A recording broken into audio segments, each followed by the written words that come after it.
Please welcome Carnegie Mellon University's 10th president, Dr. Farnam Jahanian.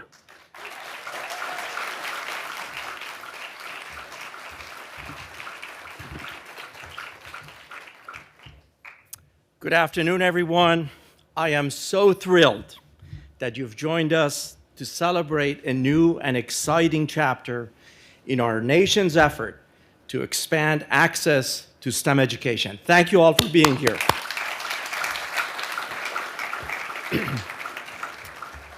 As you know, yesterday Carnegie Mellon University announced the launch of the CMU Rales Fellows Program, this $150 million initiative made possible by a transformative gift from the Norman and Ruth Rales Foundation, will cultivate a new generation of leaders in STEM. I'm delighted to celebrate this partnership today, joined by a broad cross-section of leaders, innovators, educators, and public officials. Each of you has committed so much of your work, philanthropy, and advocacy to increase access to STEM education and career opportunities for under-resourced and underrepresented individuals. On behalf of Carnegie Mellon, thank you for your efforts and thank you for your support.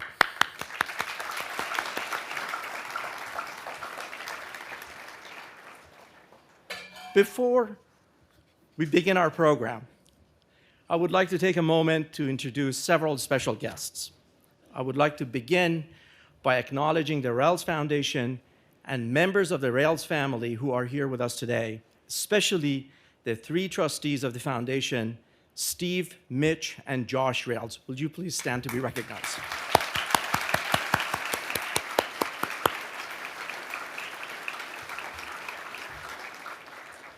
Thank you for your partnership and for your dedication to furthering your parents' legacy through this gift. I'm particularly delighted that we also have Emily Rales, wife of Mitch Rales, and also several members of the next generation of Rales who have joined us today. Welcome to Carnegie Mellon. We're happy to have you here. I also want to acknowledge our partners, Eileen Rosenthal and Allison Burley from the Rales Foundation. They've been working with us for the past year and a half on this program. Thank you for your partnership and for your commitment. I will say a little bit more about Rales' philanthropy later in the program.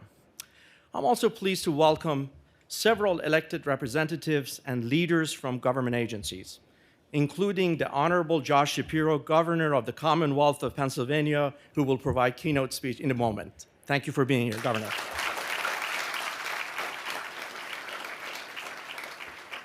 The Honorable Summer Lee, our newly elected Congresswoman, who will also provide some very important remarks early in the program. Thank you for being here, Summer. Dr. James L. Moore III, Assistant Director at the National Science Foundation and head of their Directorate for STEM Education, a national thought leader and future speaker also today. Thank you for being here, James. And our own Allegheny County Executive, Rich Fitzgerald, a CMU alum who has done so much for our region. Thank you for being here. Thank you all for your leadership and for your commitment to expanding access and opportunity. We have an incredible lineup of speakers and panelists. As part of this program, we'll have an opportunity to introduce them shortly. I thank each of the panelists and speakers for sharing your time and your expertise with us. I would also like to acknowledge a number of private sector representatives that are here with us today. Thank you for being champions of our nation's talent. I want to welcome members of the Carnegie Mellon Board of Trustees, especially our chair, David Coulter, who's with us, as well as the university's academic and administrative leadership team.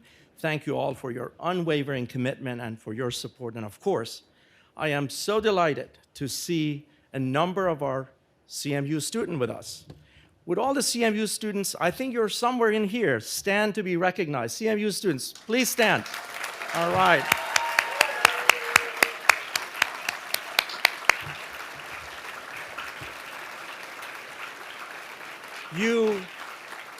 You are the reason We have committed to make CMU the best it can be, and you represent our nation's bright future. Thank you again for being here. To kick off the program, I have the privilege of introducing our keynote speaker, Pennsylvania Governor Josh Shapiro, a leader with a compelling vision for transforming society by broadening economic opportunity.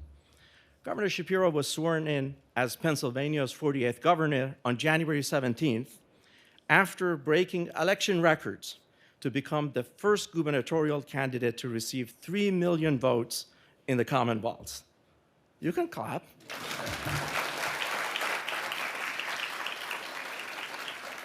Previously, he served as Attorney General for 2 terms, where he received national recognition as a champion of democracy and our US Constitution.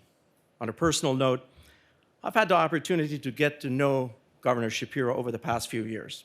I can tell you that he is laser focused on this once-in-a-generation opportunity to carve out a distinct leadership role for Pennsylvania and for our nation as the frontier for innovation and job creation and a beacon of opportunity for all. Governor Shapiro recognizes that we urgently need to come together as society, including both the public and the private sector, to ensure that everyone can participate in today's innovation and knowledge-based economy. These opportunities span multiple pathways. While higher education is one of them, it's far from being the only one. In fact, the governor recently said, and I quote, "We need all options on the table." Governor Shapiro's bold vision for Pennsylvania includes reimagining workforce policies and programs so that we can remove existing barriers and fully develop a broad pool of talent. His leadership is rooted in the idea that our nation's greatest resource will always be the creativity and spirit of our young people. Please join me in extending a warm welcome to the Governor of Pennsylvania, the Honorable Josh Shapiro.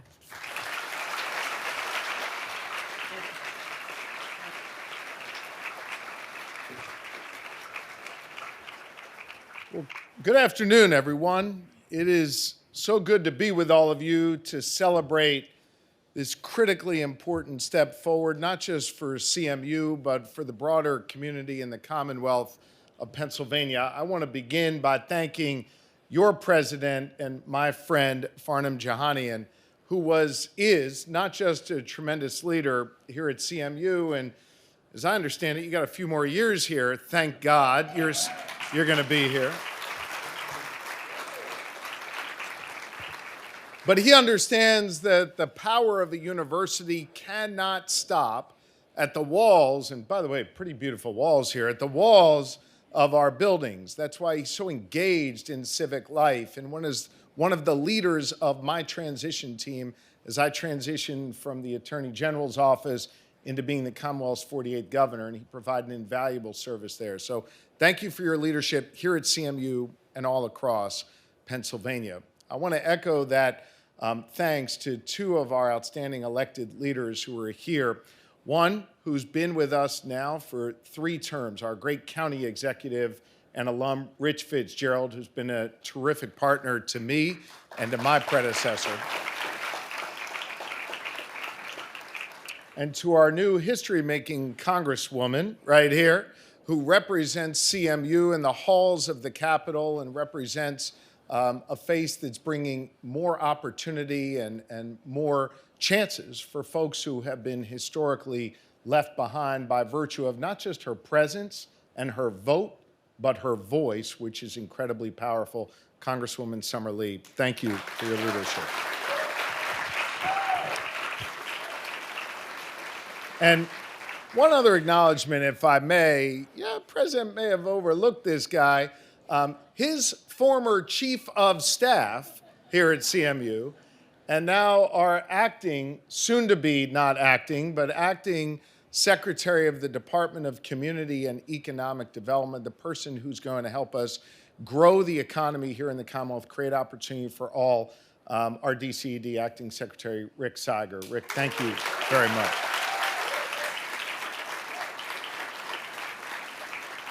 And for as important as all of those individuals are, there are none more important, well, none more important than our students, certainly, but none really today more important than the Rales family. And I just want to thank you for believing in CMU. Thank you for believing in the Commonwealth, and thank you for believing in the next generation of leaders and making sure that that next generation of leaders maybe looks a little different than the current generation and includes more people than we might have otherwise had before. We appreciate not just your generosity, but we appreciate the heart that comes behind your generosity. It's an honor to be with you. Thank you.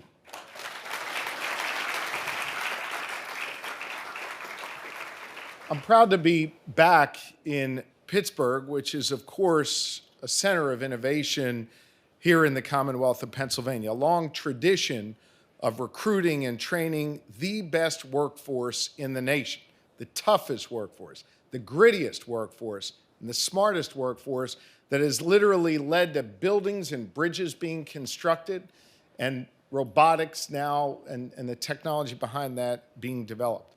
From our city's industrial heritage to our leadership in robotics and tech, the people of Pittsburgh are well known for their hard work and their commitment to progress.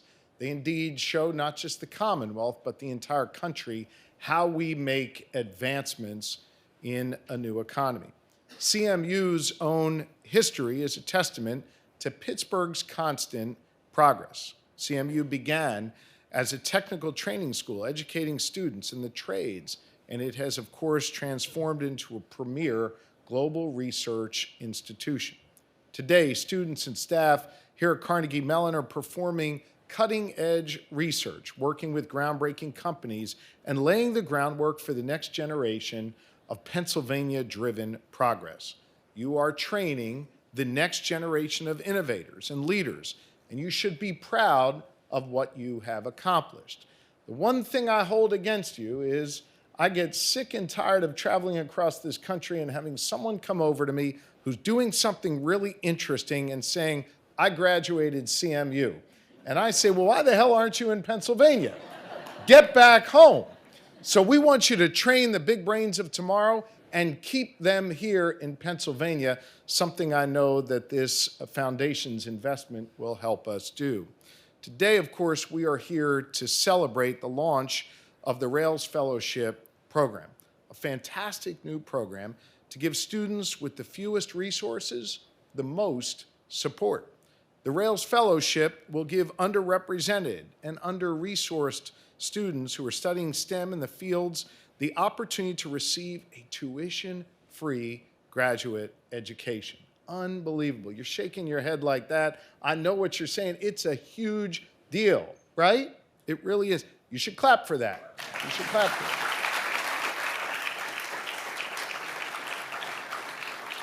This program is going to help us bring the most talented students here to Pittsburgh to help CMU maintain its position as a leading hub of innovation in not just the region or the Commonwealth, but in the country. When it comes to Pennsylvania students and preparing them for the jobs of tomorrow, we need to open up the doors of opportunity to those students today. And this foundation is going to help us do that. Programs like this one, investments like this one, that give more students access to graduate STEM education are essential to helping us compete tomorrow. But I must say we can't stop there. We need to improve career and technical education at every level so students have the freedom to choose what is the right path for them, for their futures. We need to place students at the center of our Commonwealth's progress and empower them to chart their own course. As the President said a few moments ago, our young people are our most precious and vital and important resource here in the Commonwealth and in the country, and we need to invest in them so that we have more prosperous, more equal tomorrows. We shouldn't place limits on students who wish to succeed. We shouldn't place limits on what defines success tomorrow. For some students, success is getting a graduate-level STEM education, which is now, thankfully, more accessible to others. And for others, success is an apprenticeship, and getting into the workforce right out of school. We need to honor and respect both. My goal as governor is to open up the doors to opportunity for all Pennsylvania students, no matter which course they chart in life. I am proud to have a great partner in that effort in President Jahanian.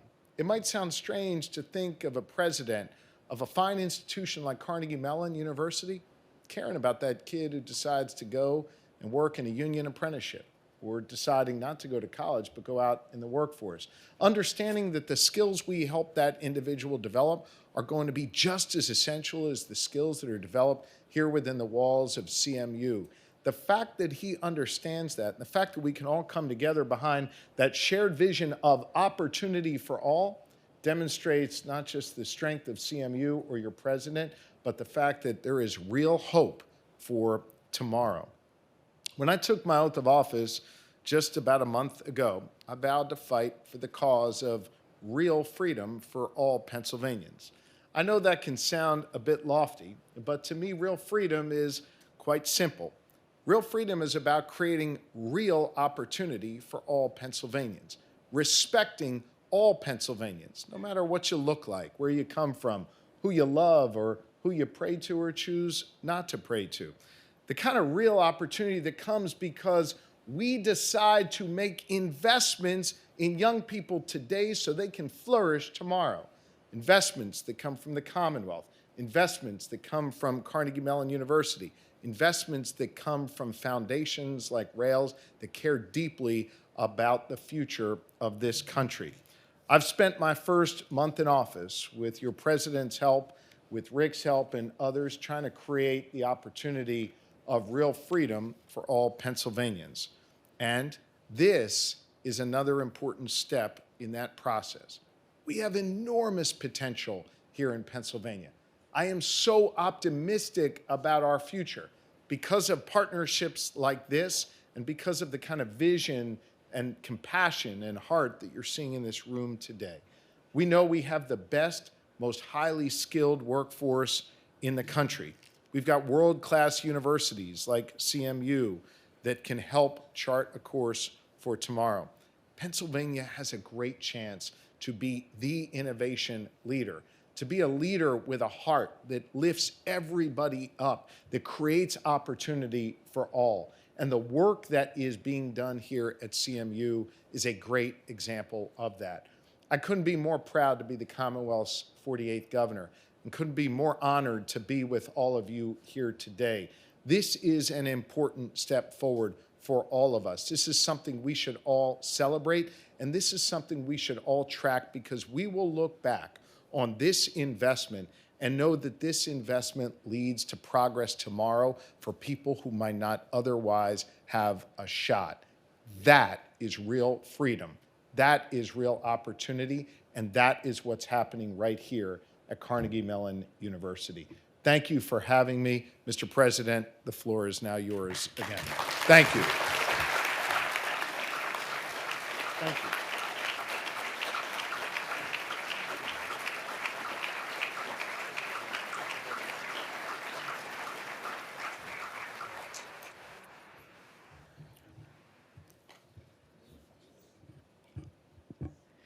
As the governor is leaving, when I saw Rick Seiger, I thought I was getting my chief of staff back, as it turns out. Rick, we love you. We love everything that you're doing for the state. And Governor, thank you again. Our community is energized by your vision, by your commitment for the future of Commonwealth, and we're grateful for your public service. Please join me in thanking the governor for being with us here. Governor, thank you very much.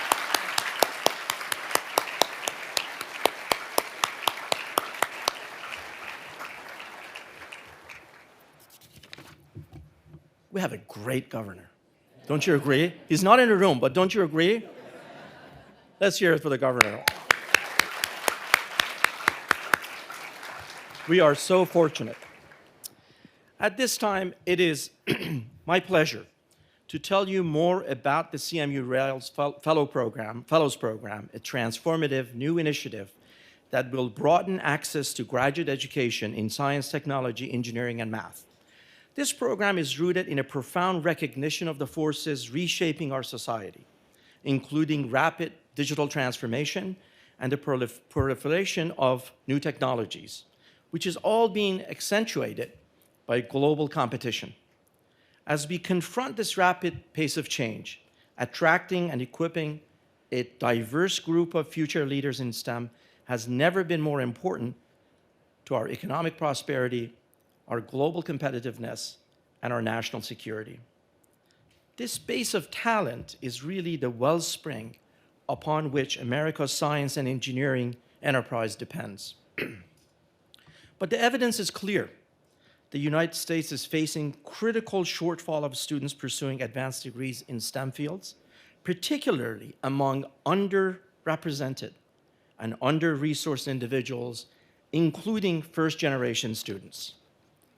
According to a recent report from the National Science Board, the supply of domestic STEM talent will not currently meet the growing demand. By 2026, science and engineering jobs are predicted to grow nearly twice as fast as the overall US workforce.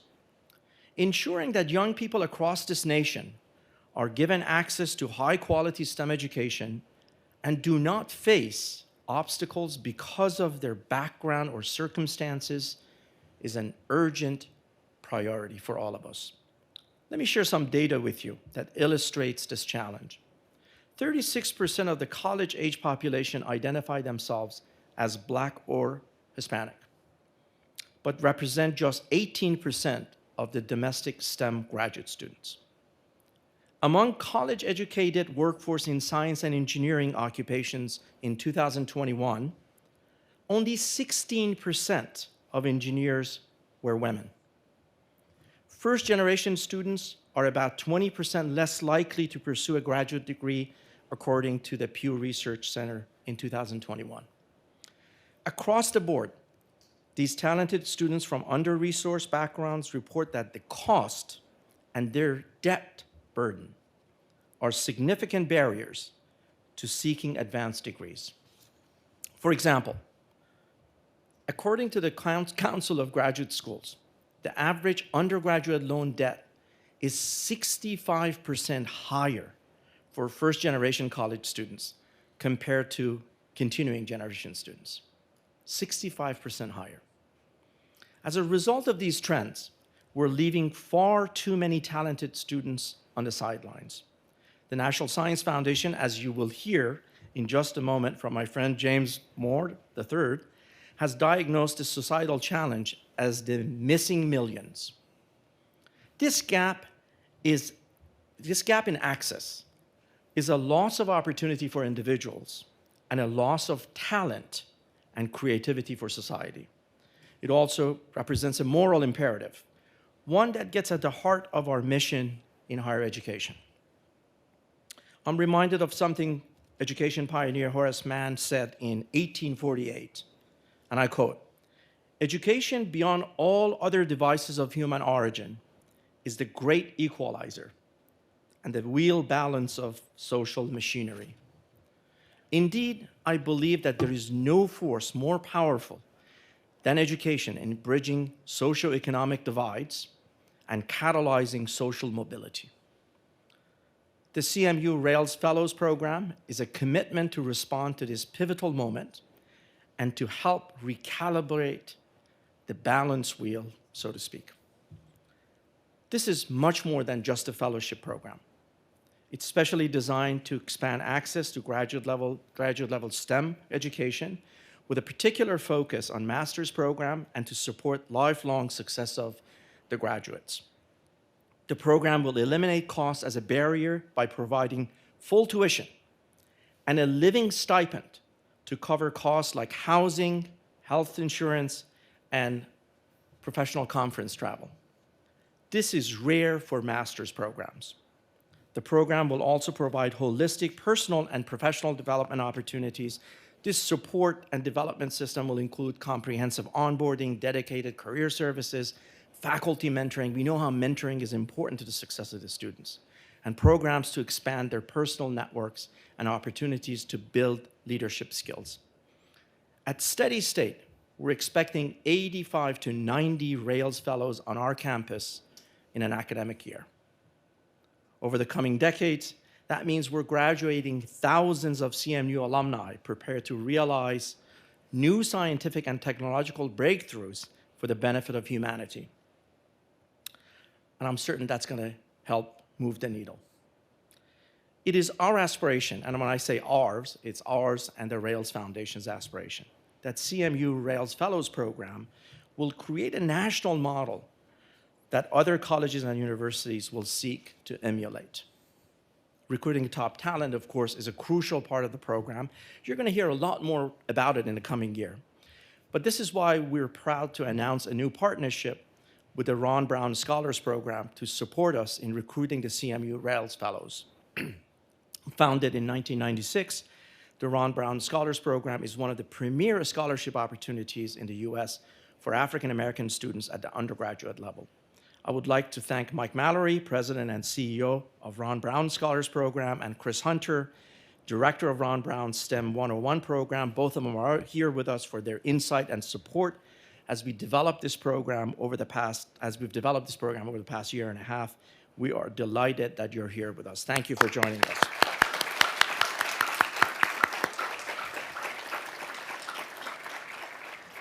Of course, this is one of the many, essentially, avenues we're going to pursue to recruit fellows to this program. Programs like this one, like the CMU Rales Fellows, are only made possible through the power of philanthropy. We're incredibly grateful for the confidence that the Rales Foundation has placed in CMU to usher in a new generation of STEM leaders. This program is a testament to the enduring legacy of Norman and Ruth Rales. And you will hear more about their incredible story from Josh Rales later in the program. Norman and Ruth were both children of immigrants, and their story is an American story. As they found success, Norman and Ruth never forgot their humble beginnings, and they shared a lifelong commitment to helping others in need. It was a commitment they instilled in their children. Today, the Rales family continues to pay forward their success by creating opportunities for the next generation, and in the words of Norman himself, serving as a champion of the underdog. To the Rales Foundation's trustees, Steve, Mitch, Josh, we're profoundly grateful to you to give us the opportunity to honor and extend this remarkable legacy by establishing the CMU Rales Fellows Program in your parents' honors. Thank you for giving us the opportunity.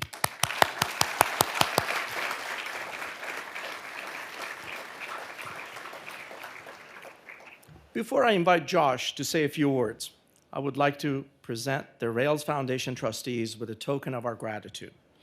At this time, I want to invite David Coulter, the chair of our CMU Board of Trustees, to join me on the stage to help present the gift. Steve, Mitch, and Josh, please join us at the podium, and I'm going to read something about this gift that we have for you. We have a tradition born out of their university's Scottish heritage to present a quaich to those who make a profound impact on Carnegie Mellon. This quaich is Scotland's cup of friendship, and it's designed to seal the bond between the clans and between friends. Its two-handed design is also meant to incorporate trust on the part of both the giver and the receiver. We're so delighted to present each of you with a quaich to serve as a memento of all that you're making possible for a generation of students to come. Steve, Mitch, and Josh, on behalf of the entire CMU community, let me once again express our profound gratitude to you for your vision, for your partnership, for your leadership and generosity, for all that you have done to advance the mission of CMU and the future of STEM. Thank you so much.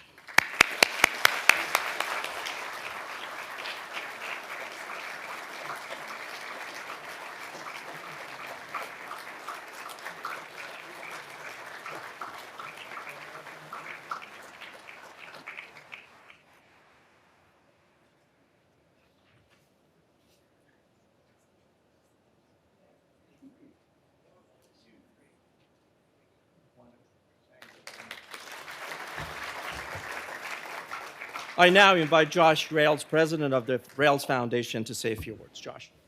Thanks, Farnam.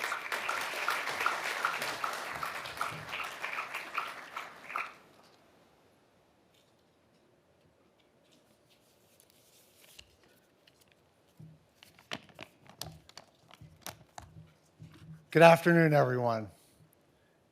My heart is bursting with happiness today. What a wonderful greeting. What a beautiful institution and school. All the students here. It's a really, really special, special occasion, and to honor our parents. Beautiful, beautiful lives and their American dream, and to pass it on to others. But I first want to begin by thanking President Jahanian and his whole team at Carnegie Mellon for all their hard work that has made this celebration and special day possible. It feels especially sweet to be back in Pittsburgh, home to many wonderful childhood memories for my brothers Stephen Mitchell and me, including, some of you may remember, the famous upset victory of the Pittsburgh Pirates against the New York Yankees in the 7th game of the 1960 World Series. We passed by the wall on the way over, and my brother reminded me that that ball in the bottom of the 9th went over the 406 mark. So that was a beautiful memory. But now we have another reason to visit Pittsburgh. The Rales Foundation trustees are proud to partner with Carnegie Mellon to establish the CMU Rales Fellows Program. Expanding access to an excellent graduate education in STEM will bring to the table new voices and diverse talent, which will drive the breakthroughs and innovations that will shape our nation's and our world's future. This initiative aligns beautifully with the creative vision of our beloved parents, Norman and Ruth, who deeply believed in extending a helping hand to others and keeping alive the American spirit of generosity and possibility. Given their backgrounds and life experiences, it's not hard to understand the origin of their beliefs. Both of our parents were children of immigrants who fled persecution in Europe in search of a better life in America. Though our grandparents arrived with few possessions, they believed the possibilities were limitless. But setbacks did occur, and life was not easy. Our father, Norman, grew up in a Jewish orphanage in New York City with two of his siblings during the Great Depression after his mother died in childbirth. Our mother, Ruth, as Farnam mentioned, was raised not far from here in Squirrel Hill, one of 7 children. Her parents started a small business which provided just enough money for the family to get by. Neither of our parents had the opportunity to attend college. However, through integrity, determination, hard work, my parents built a beautiful life for themselves and their family. Yet despite their success, they never forgot, as Farnam also mentioned, their humble origins and were committed to supporting others who, like them, faced challenging circumstances and needed a helping hand.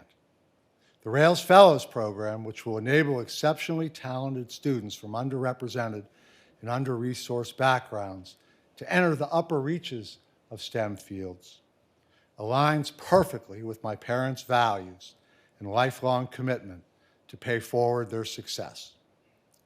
And the partnership with Carnegie Mellon University, under the great leadership of Farnam Jahanian, aligns perfectly with their history of making big bets on quality people and institutions. After considering many options, the Rales Foundation was impressed with CMU's rigorous scholarship, leadership, and entrepreneurship, as well as its commitment to increasing diversity in the STEM fields. Furthermore, we can't think of anyone more capable or qualified to partner with on this initiative than Farnam Jahanian and his terrific team.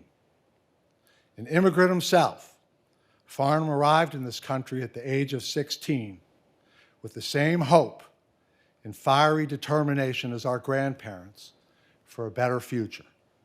Through hard work and drive, Farnam has lived the American dream.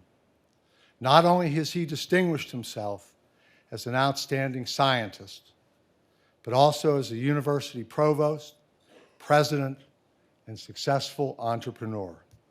The trustees of the Rales Foundation believe he will bring not only critical entrepreneurial experience to this new initiative, but also empathy and perseverance that will be absolutely essential to its success.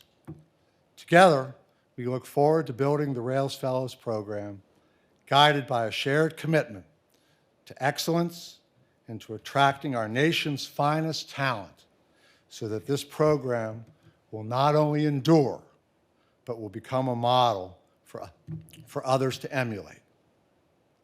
As President John F. Kennedy once stated in relation to another moonshot, we choose to do these things, quote, not because they're easy, but because they're hard.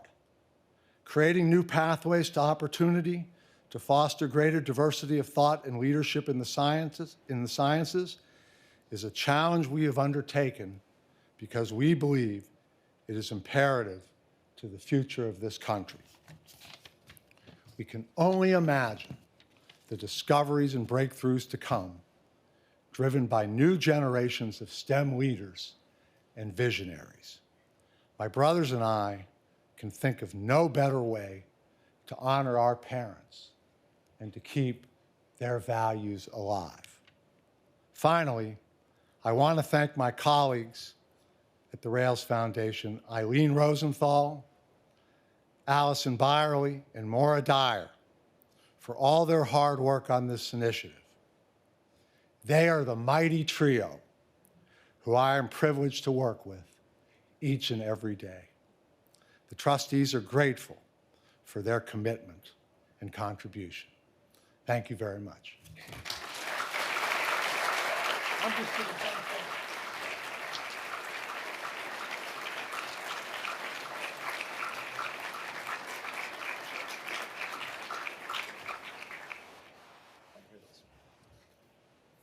You know, Josh and I were talking a couple of days ago, and he said he wouldn't show me his speech. Now I know why. Josh, thank you so much for your kind words and for your confidence, your foundation and your brother's confidence in CMU as a steward of your parents' remarkable legacy. Their journey is truly an exceptional journey. It's a remarkable journey that we can all learn a lot from. Listening to your remarks, however, about your parents and their journey reminds me of what a charmed life I have lived, honestly. Thank you again for your comments.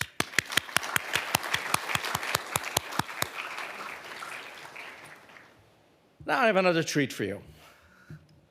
I am so pleased to introduce our next speaker, our Congresswoman, the Honorable Summer Lee, U.S. Representative for the 12th District. That's here, right here. Prior to her election as the first Black Congresswoman, I'm going to pause so you can clap.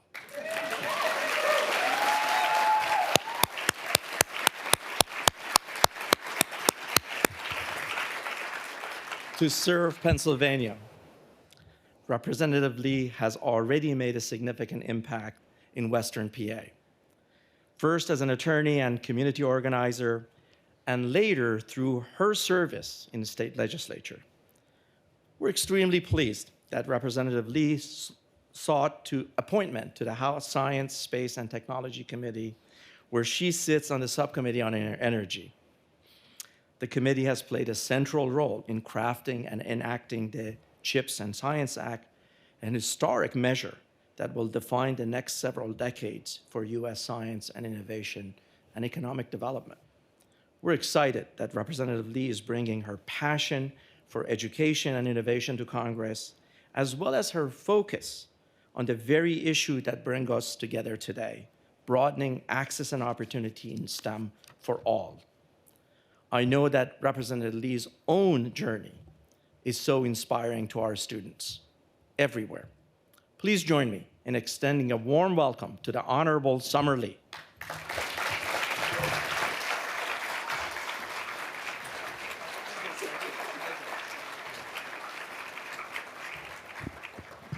I'm, of course, the shortest person to come to this podium. It's a thing every single time. So when you see me standing on my tiptoes, please just ignore it and make sure that the camera is up here so you don't see me coming out of my shoes. But good afternoon, everybody. For those who I haven't had the pleasure of meeting yet, my name is Summer Lee. I am, of course, not the state representative. I'm no longer the state representative. I am still growing into the role. I am the Congresswoman for the 12th Congressional District, which is this area, this university right here, and everything around it in the city of Pittsburgh. And I think maybe as a first, or at least a first in a while, I get the opportunity of representing both Allegheny and Westmoreland counties. So it's going to be such a unique journey and opportunity that I'm so excited to embark on with all of you all. You might not know this, but before November, Pennsylvania, as I think we do know it now, not only was I the first Black woman to represent Pennsylvania, but there were 22 states that still had yet to have a Black woman representing it. We actually just went down to 21 only 2 days ago when Virginia just joined Pennsylvania in electing its first Black woman. But that's 21 states. Yes, actually, we can clap for that. It's incredible news. But that's 21 states that have never been represented by a Black woman, meaning millions and millions of people who have never been represented in their democracy fully, had never seen themselves represented in their government, the very folks who are supposed to be there as their voice, with their perspectives and their ideas. But the multiracial and multi-generational movement that sent me to DC proved that a better future is absolutely possible, and we have a mandate to build it. Here in Pittsburgh, we are positioned to lead the innovation economy. We have the opportunity to build that tomorrow where all of us will share in that brighter future, where all of us will have access to education and economic prosperity, where all of us will have the opportunities that come with seeing ourselves and not just our elected officials, but in our math teachers and our engineers and our nurses and our doctors, our researchers and our scientists. I joined the House Science, Space, and Technology Committee, thanks to my chief of staff, who really pushed for that. But I joined this committee where I'm already fighting to deliver funding for Pittsburgh innovation to bring research dollars back to our institutions like this one, Carnegie Mellon. And the reasons we're here today to break down barriers to Black and brown and working class and marginalized representation in STEM. So I want to share a little bit about why representation in STEM matters. At the start of this week, I visited Pittsburgh SciTech, which is one of our high school or public schools here in Pittsburgh, where the students took me and led me on a tour of some of their programs and their classrooms, and then they led us in a conversation and assembly where I got to hear from some of the brightest minds here in Pittsburgh. And when we went through their classroom, see their eyes light up when they showed me their projects, where they showed me, and this is really funny, where they showed me one of the projects that they had coded. It was a game where the student explained to me how the spaceship would shoot the stars and the androids very earnestly, and I had a moment of midlife crisis where I realized that we are joined in a generation of students who had never seen the original space android game. But that student was so proud, these students were so proud to share not just their science and their tech innovations. I saw them doing DNA swabs to figure out whether or not they had the traits to taste bitterness, and before that they did DNA swabs to figure out what their blood type were, but so many programs that I could never have dreamed of in my own public school. But I also this week I toured EOS, an innovative green technology company producing batteries in the Mon Valley, and Astrobotics, an employee-owned lunar logistics company in Pittsburgh's north side that's already beaten out Musk and Bezos and Lockheed as we are ready to send a rover to the moon that was helped prepared by students here at CMU.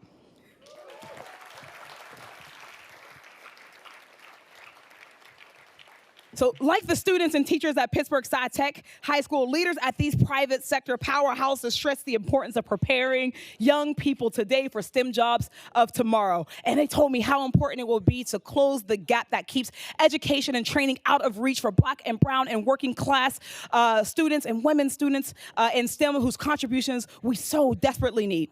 Right now, minoritized folks are more than 28% of the U.S. workforce, but represent just 15% of U.S. science and engineering workforce.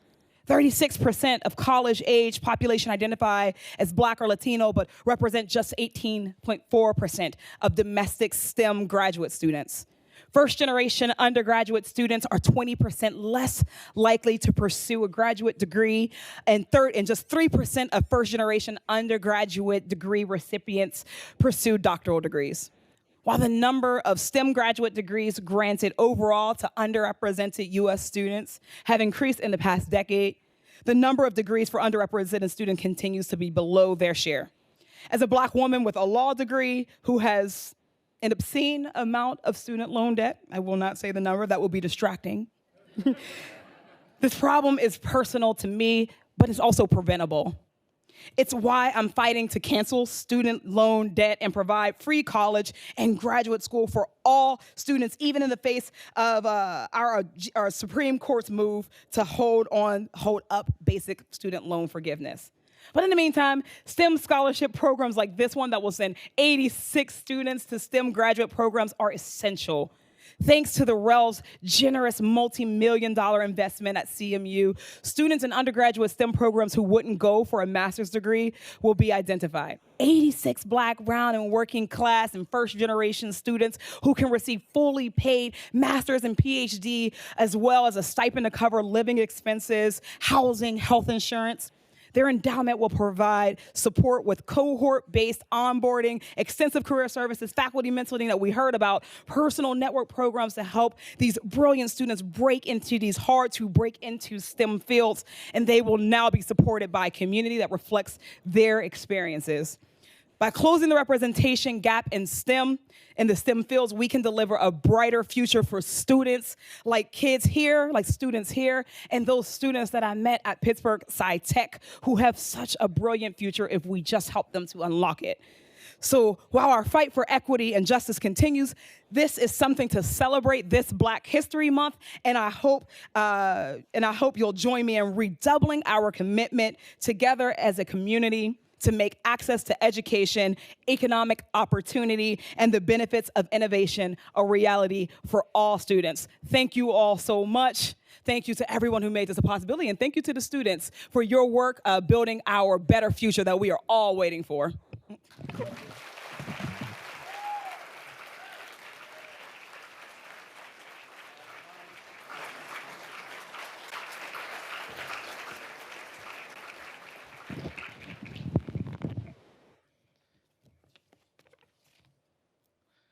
Thank you, Representative Lee, for your passionate reflections and for serving as a role model for all of our students. Thank you again for being here. At this time, I'm pleased to introduce our next speaker, Dr. James L. Moore III. He's the Assistant Director at the National Science Foundation, heading up the Directorate for STEM Education. With a budget of over $1 billion, Dr. Moore oversees STEM projects focusing on K-12 education, undergraduate and graduate education, as well as workforce and human resources development. Dr. Moore previously served as a program director for broadening participation in the engineering directorate at NSF. He also has served as chief diversity officer at The Ohio State University. NSF, as some of you know, holds a very special place in my heart, and I'm thrilled that James is able to join us today. Please join me in welcoming Dr. Moore to the podium. Dr. Moore.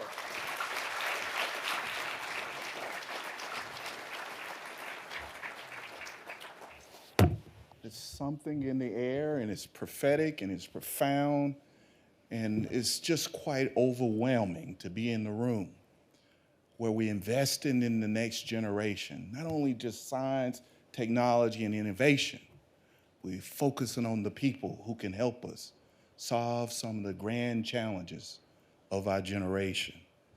You know, something about the Rales boys, if I may, focus. We wouldn't have them if we didn't have Norman and Ruth. They lived in a home where the love was sound, unconditional, and never ending. Today, they plant a seed that will produce a harvest that not only will impact the born, but it impact the unborn. We thank them. This is the American spirit that we invest in our own. We have many grand challenges today, and sometimes we don't know where that answer is going to come. We like to believe at the National Science Foundation that talent exists everywhere, but opportunities do not always prevail. This gives us that opportunity. This is a moment in time that we will reflect on, and we would say this produced the groundswell that hopefully will have rippling effects all around the country. It's always a pleasure to be around genius, but more importantly, around people who care and believe in the human spirit and tenacity of everyone. I'm honored to be here with you to celebrate this exciting, momentous occasion, Carnegie Mellon University Rales Fellows Program.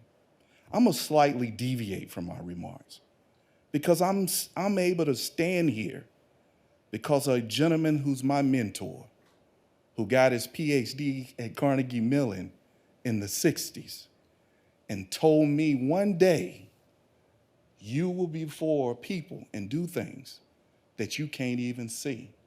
See, you're investing in individuals. You can be smart, but if you don't have people who cultivate, but more importantly, inspire you to believe that you can produce the groundswell, you can reach your dreams and aspirations.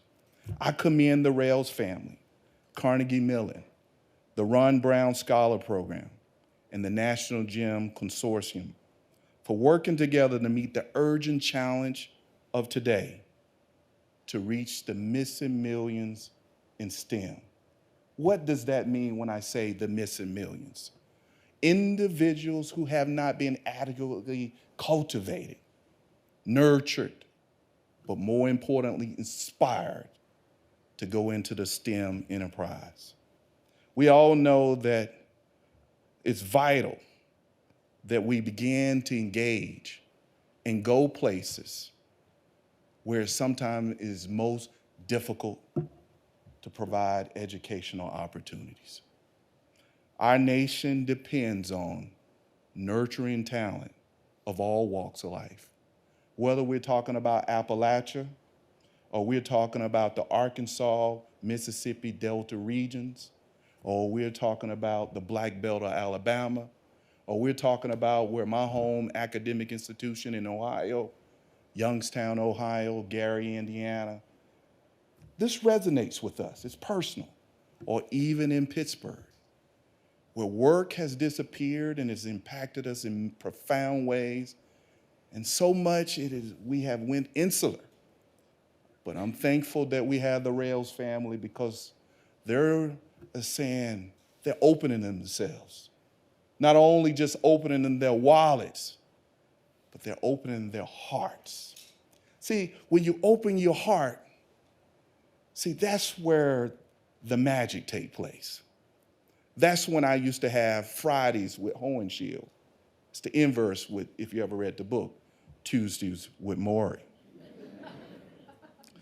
This program epitomizes a salient issue that we have, one that the Biden and Harris administration are laser focused on, regardless of what aisle you're on, regardless whether you live in a rural community like where I grew up, or you grew up in an urban community, or you grew up in a suburban community. This is America. And in order for America to maintain its global edge, it's important that we cultivate this talent in those places that are most difficult. I'm inspired to be in this room Words cannot express that enough. This is the kind of groundswell that we want to see not only in Pittsburgh, but we want to see in other states, other cities, all across the United States. By ensuring that the STEM workforce reflects the diversity of our nation, requires that we all do business a little differently. None of us alone can reach the missing millions, but we have a chance if we work together. And that is why it's so great to see how this collaboration of different entities working together will help create opportunities in Pittsburgh and beyond. This collaboration will generate more diverse and innovative thoughts and ideas to transform our STEM workforce and advance the frontiers of science and engineering.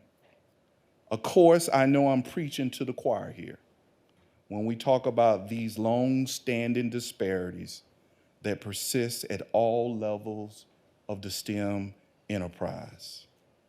But it's important to keep at the forefront that these disparities arise from a variety of long-standing issues such as bias, lack of mentoring and opportunities, under-preparation in K-12, and equally as important, college affordability.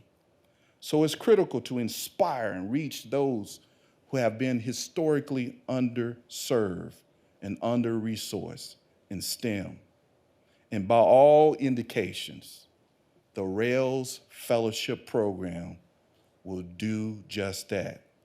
This program will reach people from low socioeconomic backgrounds, first-generation college students, graduates of minority-serving institutions, other groups who remain underrepresented in STEM all across the United States. I can attest from my former role as an educator and leader at The Ohio State University that these are the issues that often impede students from pursuing advanced STEM degrees. Providing opportunities to graduate students is such an important step to making STEM more equitable. See, at NSF, we're working hard and we're vigilant in our quest to democratize STEM, to make it more diverse, to make it more inclusive, and equally as important, to make it accessible to all. We know this is just a start. We also know that to have students reach the level of education requires providing clear and accessible pathways, exactly what this fellowship would do. I have talked too long, but I close as a native of South Carolina. One of the greatest educators of the 20th century was born in my beloved South Carolina in the same county where my grandmother was born. And his name was Dr. Benjamin E. Mays. And he says, whatever you do it so good that no man or woman or dad yet to be born can do it better. That's the level of excellence that we need to cluster around this program so it can produce the groundswell that the Rales brothers had intent. Thank you, thank you, thank you.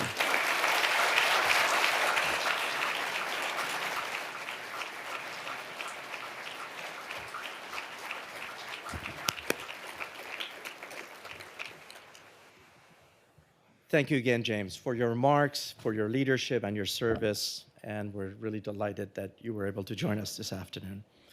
Next, I'm pleased to introduce Dr. Mary Schmidt Campbell, who really requires no introduction, but I'll do it anyway. Dr. Campbell is a preeminent national leader in higher education who most recently served as the 10th president of Spelman College, a historically Black liberal arts college for women. Previously, Dr. Campbell served as dean of the Tisch School of Art at NYU for 2 decades. She was appointed by former President Barack Obama as the vice chair of President's Committee on Arts and Humanities. We're so delighted to have her insights and expertise as part of our program this afternoon. Please join me in extending a warm welcome to Dr. Campbell.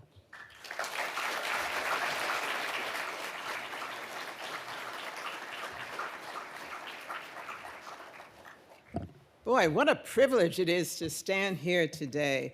President Jahanian, your leadership is absolutely visionary and inspirational. Thank you for that. Josh, it's always so moving to hear the story of your mother and father and the extent to which they laid down the values for you and your brothers and the Rales Family Foundation and what we're doing here today. So thank you. Honorable Summerlee, I'm thinking about moving back to Pennsylvania just so I can vote for you in the next election. What do you think? And Dr. Moore, thank you so much. You have served as such a distinguished educator. We really are lucky to have you also at the National Science Foundation. So thank you. This is a great day because we're celebrating the union of two great institutions, the Rales Family Foundation and Carnegie Mellon University. And we're celebrating the establishment of the Rales Fellows, which is going to generate an entire new family of STEM students and an entire new family of STEM leaders. And this is a vision that is bold, audacious, but importantly, it's been designed to succeed.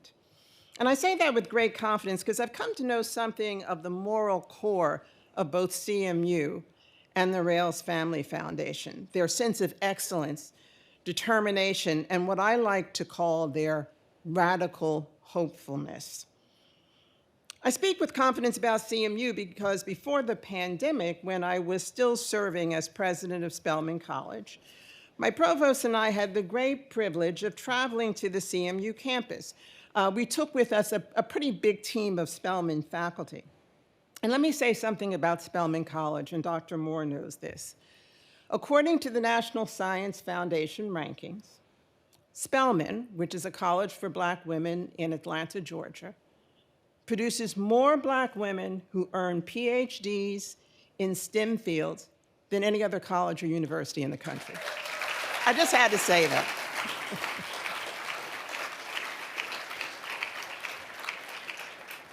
So at CMU, and the reason we visit is we look for excellence. And so we go out and visit these campuses that represent excellence.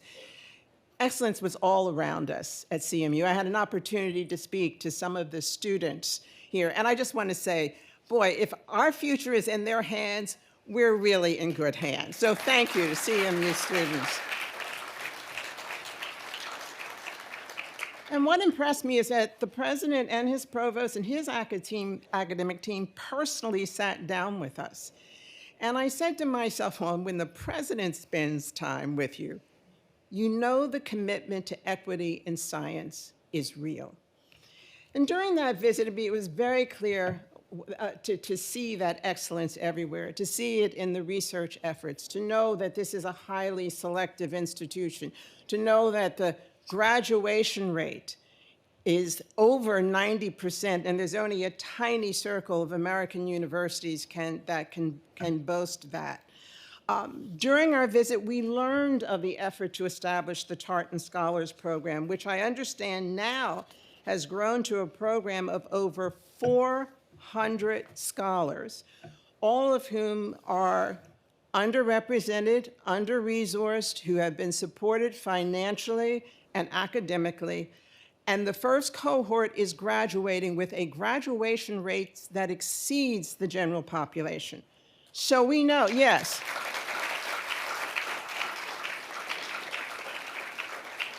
And at the graduate level, President Jahanian has reminded me of the long partnership that CMU has maintained with the GEM program, a network of corporations, government labs, top universities, and research institutions that provide fellowship support for high-performing, under-resourced graduate students. And CMU boasts outstanding retention and graduation rates at the master's level already for students of color. This university is serious about equity in science.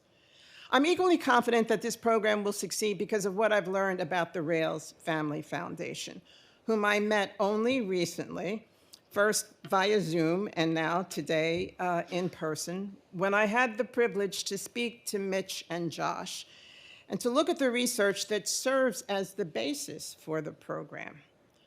What was abundantly clear is that their decision to invest in the Rales Fellows is not only research-driven, but values-driven.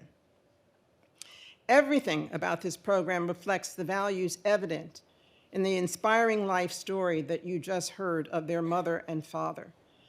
Norman and Ruth Rales, who worked hard to build a successful business, were determined to give back. They live values now that form the principles of the Rales Family Foundation. Everything about the program design resonates with the integrity and vision of those values. The program is designed to recruit, to go out and find under-resourced and underrepresented high-performing talent, to create an environment at CMU in which that talent can grow and flourish, and prepare those students not just to graduate, but to become leaders in their respective fields. The Rales Fellows Program comes at a pivotal moment.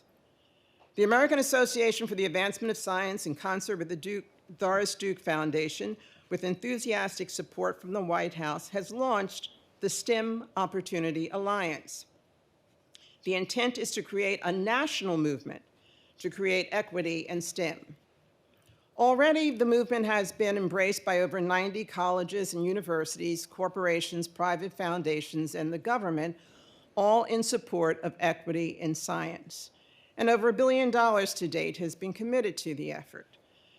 The energy and optimism of this movement, along with what we are doing today, feels a lot like another movement I grew up with 60 years ago. 60 years ago, Reverend Martin Luther King Jr. urged us to take stock of the fierce urgency of now, a moment that compels us to act with audacity and a determination. In those moments, we need big, bold ideas fueled by the optimism and possibility of American idealism. We have the good fortune to live in a culture of democracy that extends the promise of equity and equality, although at times it seems we seem to stagger uncertainly towards that ideal. We have never stopped pressing forward.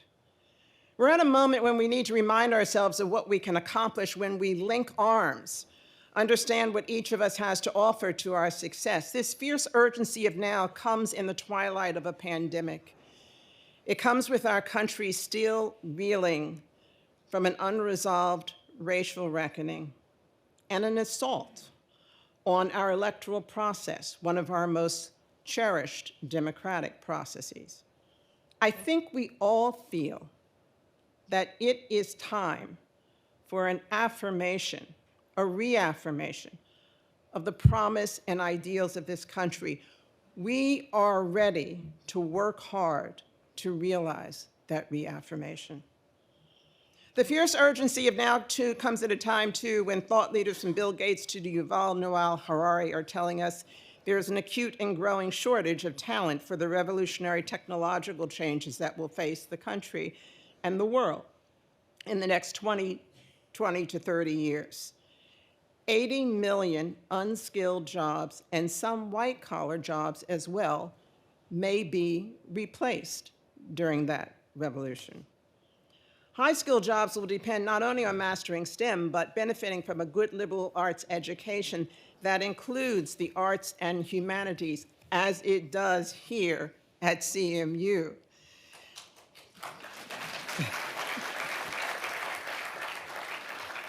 Our future STEM leaders will need to possess an agile growth mindset, the embrace of lifelong learning, comfort with complexity and critical analysis, what you get from a liberal arts education, and the capacity to invent and to create and to use the imagination. The fierce urgency of now comes because the data tells us that we continue to leave behind more and more young people of enormous talent and you've heard those figures stated up here many times.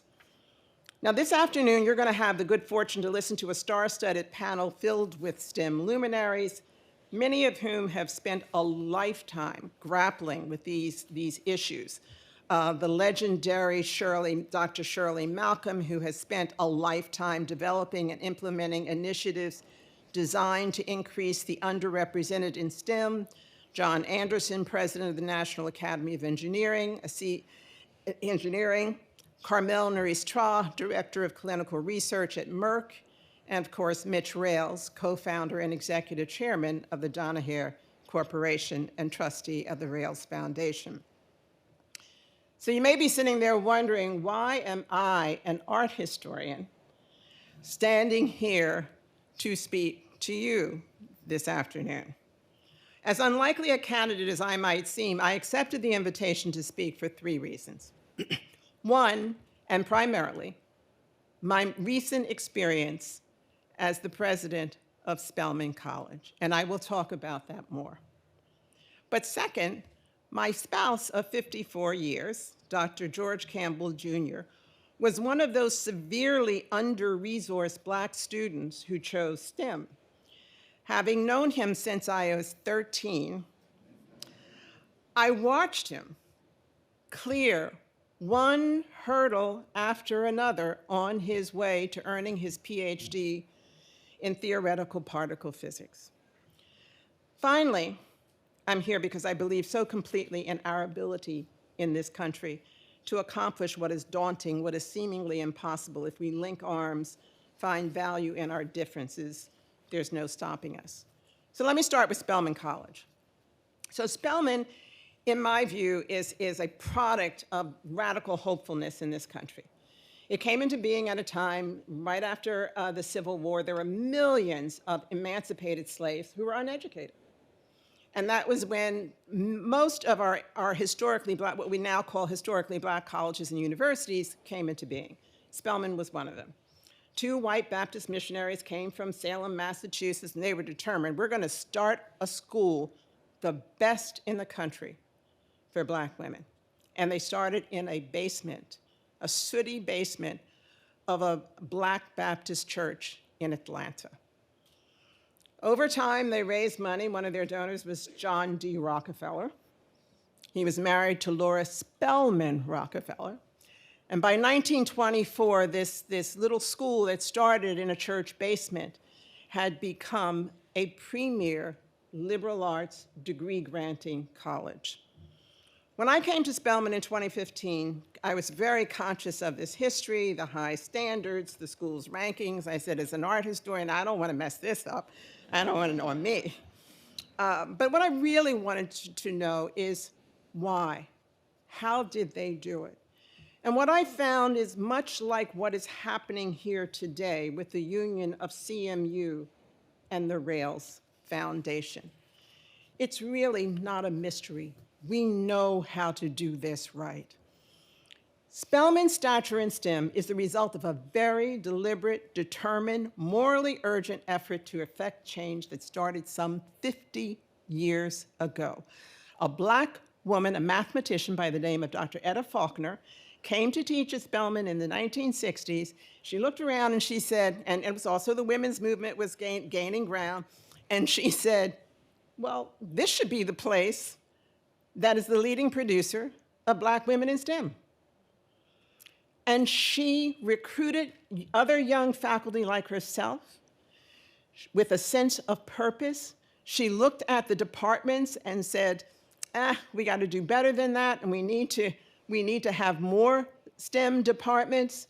She became an expert at funding, particularly federal funding, NASA, NIH, NSF. She knew them all. They still remember her walking the halls. And she began a series of practices that I see evident in the design of the Rales Fellows Initiative. First of all, she recruited. She had a summer high school program. And when those students showed up, she didn't say, oh, you know, you need some remediation, or we need to fix you. No. She said, you're gifted. And I'm going to make you even better. I'm going to raise the bar, I'm going to raise the expectation, and I'm going to bring you up to that. She began by telling them they had assets. Not that they were broken or they had gaps and deficiencies, but they had assets, and we were going to leverage those assets. It helped that Spelman College had a tradition and a set of beliefs that reinforced that. My Spelman sister president, the magnificent Dr. Janetta B. Cole, summed it up best when she would direct incoming students to look to your right, look to your left, and make sure that the sister on either side of you is with you when you graduate.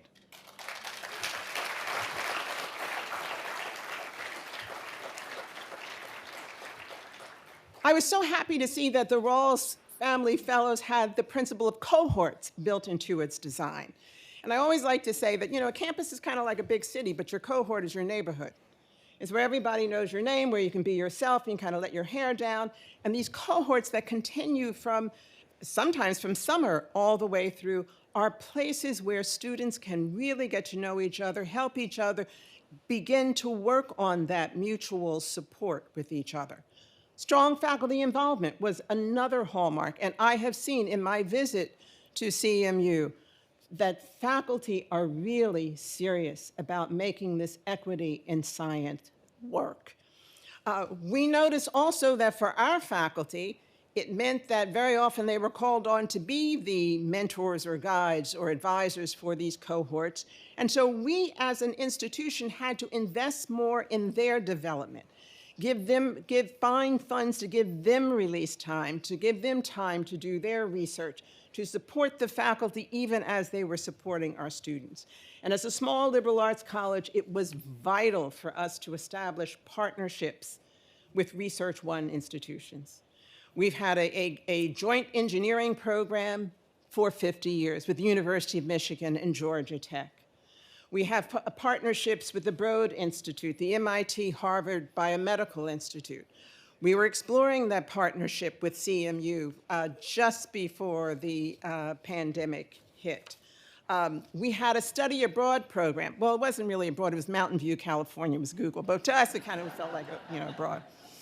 And I just recently read where they established a relationship with Ocean X in the field of marine biology.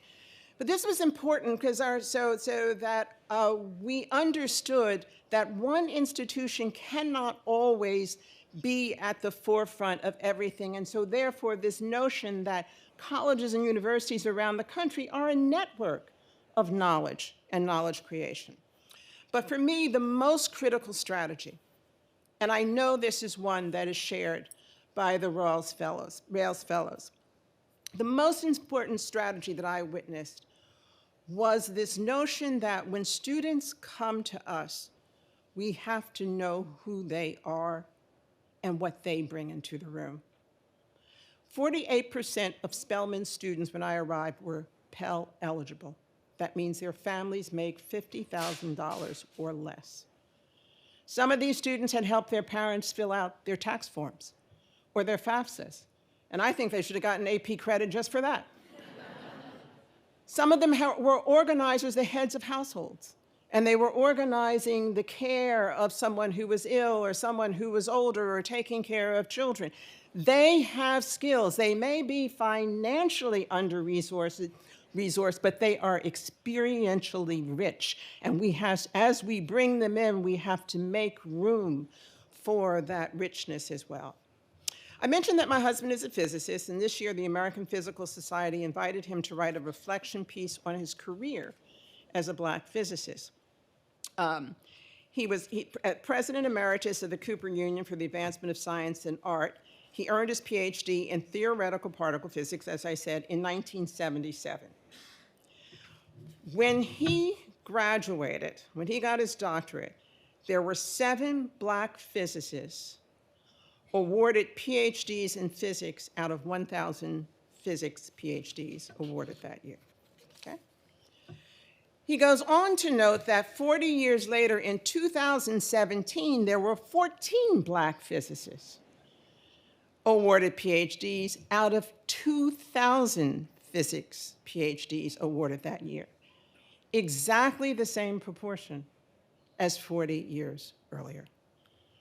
He went on he worked for a time at Bell Labs, and he also spent a decade as the CEO of the National Action Council on Minorities in Engineering. And of that experience, he has often said, and I'm willing to guess that Dr. Malcom would agree, we know how to make change.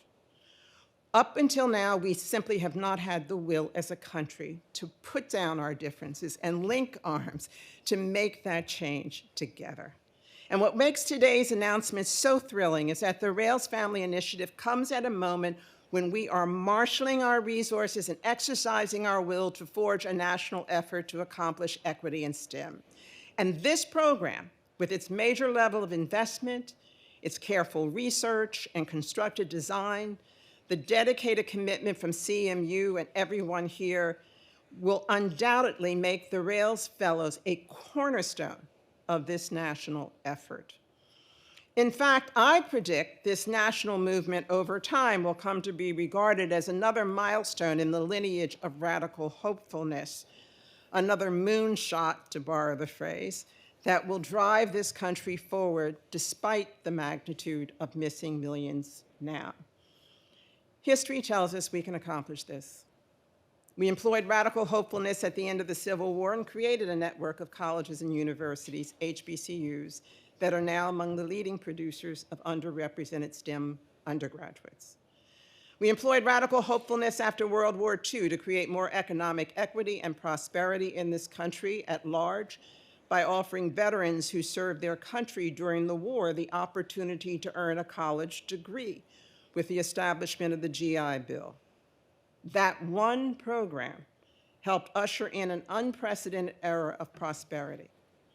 We employed radical hopefulness and major investments in science and technology when first President Eisenhower responded to the threat of the Soviets' launch of Sputnik. I was 10 years old. Posed with massive investments in science education. That was followed by President Kennedy directing us to set our hearts and minds on putting a man on the moon. The country marshaled the resources for new agencies and new funding, and when King wrote his eloquent letter to us from a Birmingham jail in 1963, the country did take to heart his call for the fierce urgency of now.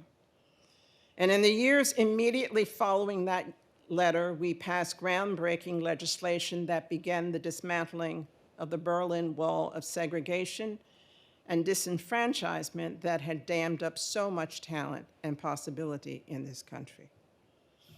I want to end by sharing with you a passage from a speech from a president of an Eastern European country many years ago. When Václav Havel, poet, playwright, and president of the Czech Republic, addressed the United States Congress in 1990, he explained why new democracies all over the world admire the promise and idealism of American democracy.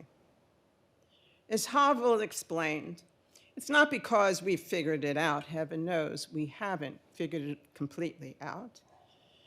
It's because our relationship to that idealism and promise is like a constant reaching for a distant horizon.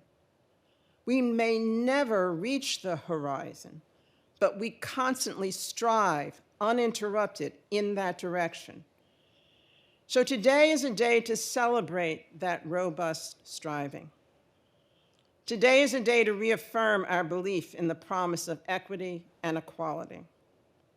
Today is a day to celebrate our unshakable determination as we advance towards the horizon to keep the faith every step of the way. Thank you.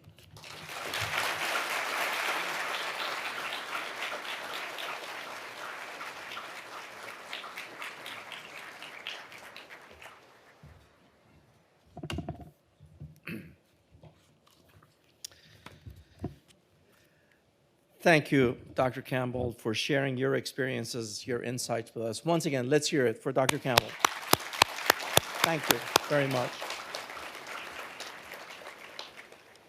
Before we turn to the final part of our program, which is the panel Dr. Campbell referred to, I want to take a moment to acknowledge several of my colleagues here at CMU who contributed to the creation of this program, working, of course, with the Rales Foundation, and worked along the sides with a lot of partners, but especially with the Rales Foundation. I want to specifically thank our provost, Jim Garrett, and vice provost, Amy Burkert, along with a number of deans, Rebecca Dorj, Marshall Lebert, Bill Sanders, Richard Shines, a number of our associate deans, department heads contributed to this, faculty, staff, thought leaders, and of course, terrific colleagues in our advancement headed by Scott Morey have played a huge role over the last year and a half. And Josh and I have talked about this. This has been a labor of love for all of us from both organizations, both CMU and Rales Foundation. Again, thank you again to my colleagues for your dedication to this initiative and your ongoing commitment, of course, to our success. Thank you, Jim.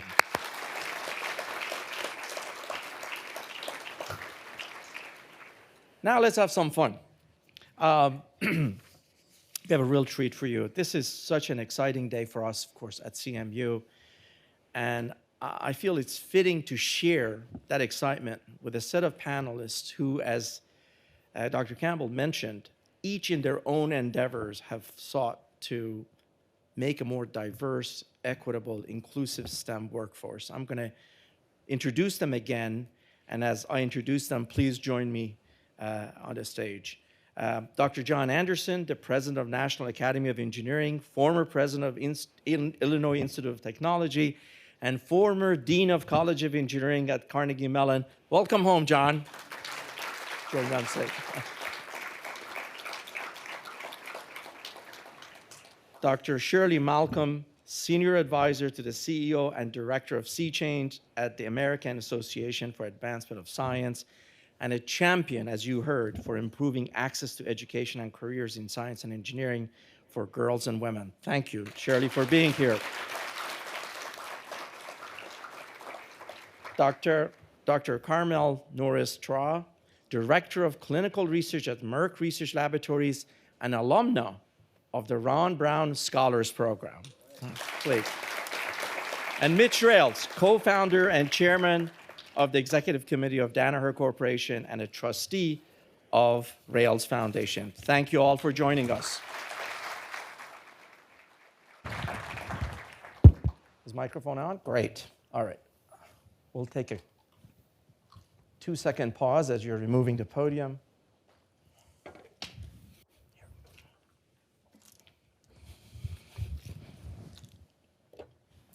Well, we're so grateful to have such a distinguished group of panelists with us. Mitch, I'm going to start with you. As was mentioned earlier, we've talked about the missing millions, the voices that are missing from our universities, from industry, and from the public sector.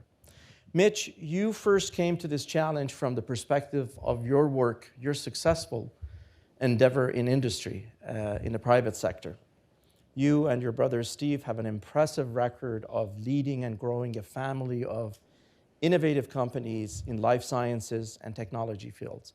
So how did you conceive of this program working with Josh and Steve, and why did you choose to launch it at Carnegie Mellon? Wow. That's a lot to unpack. Well, thanks for being the moderator here, Farnam. We appreciate it. So it really all started with the brothers and I dreaming. You know, I'll tell the students, if you don't dream, it can't come true. So start dreaming big and start dreaming about the art of what's possible.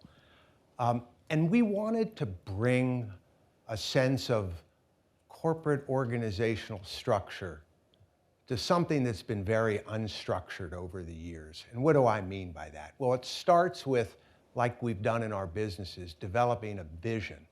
And as Jim Collins, the author of the books Built to Last and Good to Great, says, what's your BHAG? What's your big, hairy, audacious goal? And so we were dreaming to ourselves, boy, if we could just create a program at an institution that could be rolled out to other institutions around the world because the gold standard was created. Wouldn't that be great? Then we said, boy, if we could only bring to the sciences what America really looks like, wouldn't that be great? Because we know America looks very different than what's employed in the sciences today. And then I was reminded by our final thought when Farnam pointed out to me on the wall all the Nobel laureates. And I said, wow, that's the other part of our BHAG, which is how do we get a woman and a person of color on that wall as well? And I hope I live long enough to see that happen, because it does take time, and we'll get thousands of kids educated. And then the question became, well, where do we do this? And we grew up in Pittsburgh in the early years of our lives. There's a soft spot here for Pittsburgh. Carnegie Mellon is one of the great institutions in the sciences in the world. And then we met Farnam. And we found a guy who shared our values. And it all starts with values. And then the team came together, and we negotiated for 18 months. And in the business world, we mapped the workflow. So what's the workflow here? It's from inception of recruiting a student to making sure we get them out the door in a great job where they're prepared to lead. And we looked at all the pain points along the way. Gosh, well, you know, where do we find these kids? So here comes Mike Mallory and the Ron Brown to help us recruit. Boy, you know, we got student loans, and how are we gonna put bread on the table? I mean, I'm working, I don't have the time to take off. Now there's stipends to make sure that they can cover the costs. And I could go on with what the workflow is, but our companies will be offering internships. We hope to recruit a ton of you guys to come to work within our organizations around the world. We're 80,000 strong now. We hope to be 180,000 strong one day, and many, many people coming. And then finally, you know, you shared the same principles as us on, you know, wanting STEM to look like America. And we need to do that, and we need more people like Carmelle here to, you know, really lead from. So, you know, I'm going to tell you this after the fact, but there was no second choice. It was CMU all the way. Josh, now he tells me? Okay, well, thank you for that response. By the way, something that Mitch mentioned that I want to underscore, in our conversations with CEO of Danaher, who's very supportive of this program, Danaher and its 23 companies in life science and technologies have every intention of offering internships to Rales fellows once we have our first cohort here. Thank you again for that. And by the way, we'll reach out to other companies and make sure they do it as well. I want to go to John and Shirley for a moment. You both have you have an amazing record in academia, extraordinary record in academia, and have been longtime advocates for welcoming more students from diverse backgrounds to our nation's STEM fields and all programs, candidly.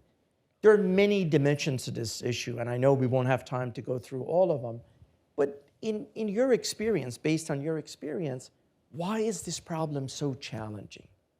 Why is it so hard for us to graduate? And I appreciate the fact that this means the entire pipelines from K through 12 all the way through graduate program. But why is this problem so challenging for universities to graduate students from underrepresented, under-resourced backgrounds, as Mitch said, reflecting essentially the composition of our country?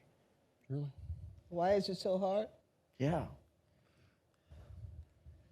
Because we don't do what we know. Tell us more. I mean, that's, you asked me. Yeah. Why was it so hard? There's a lot that we understand, and a lot that we have come to learn from places like Spelman. And I'm so proud to have an honorary degree from Spelman.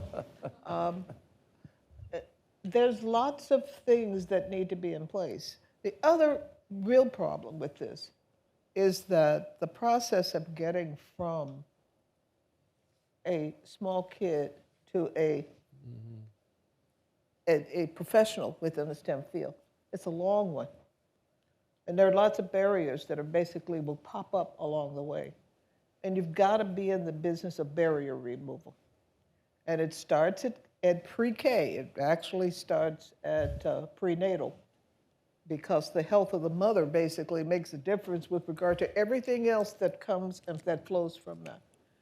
But we don't take this on as a systems problem.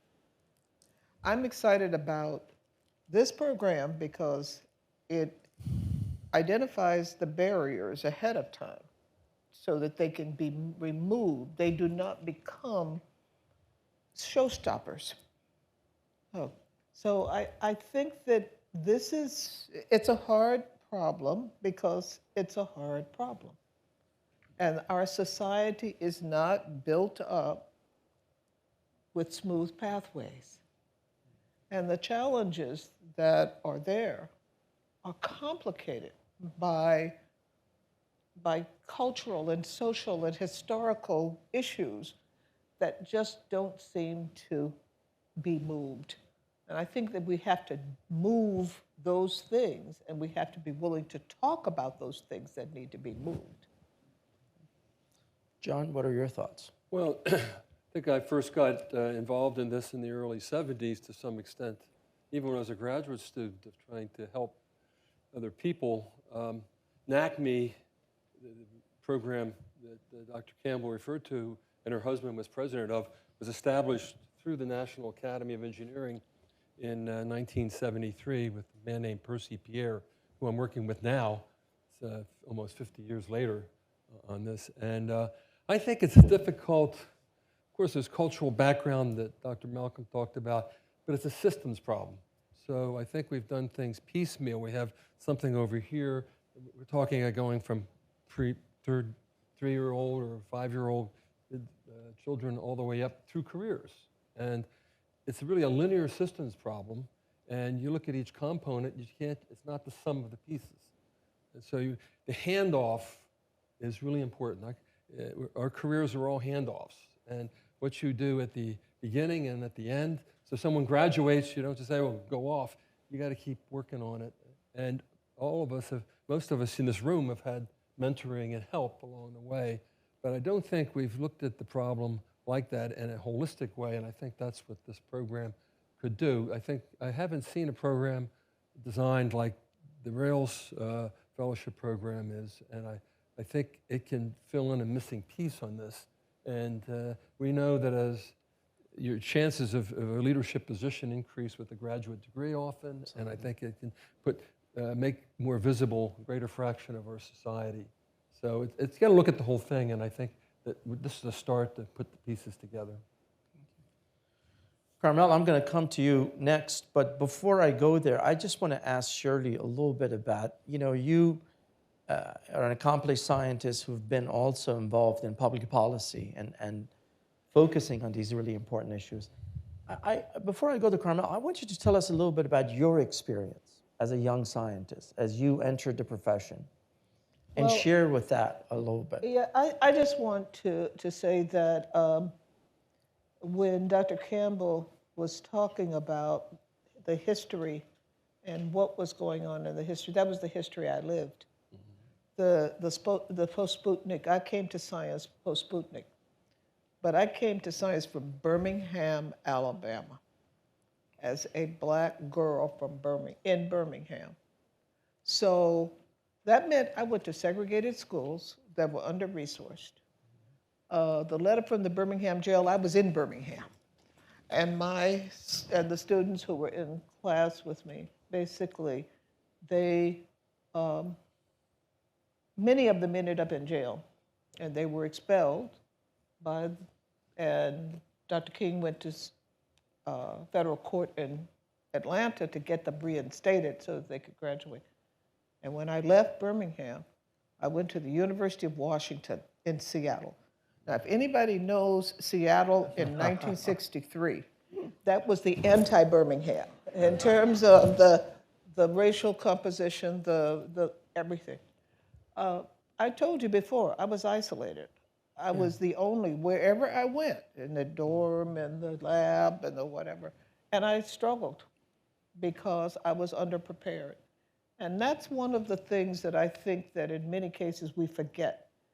We equate somebody's performance coming out of an under-resourced school with the kind of determination that that's what they're capable of. No, that's not what they're capable of. You haven't reached what they're capable of because they haven't had opportunity.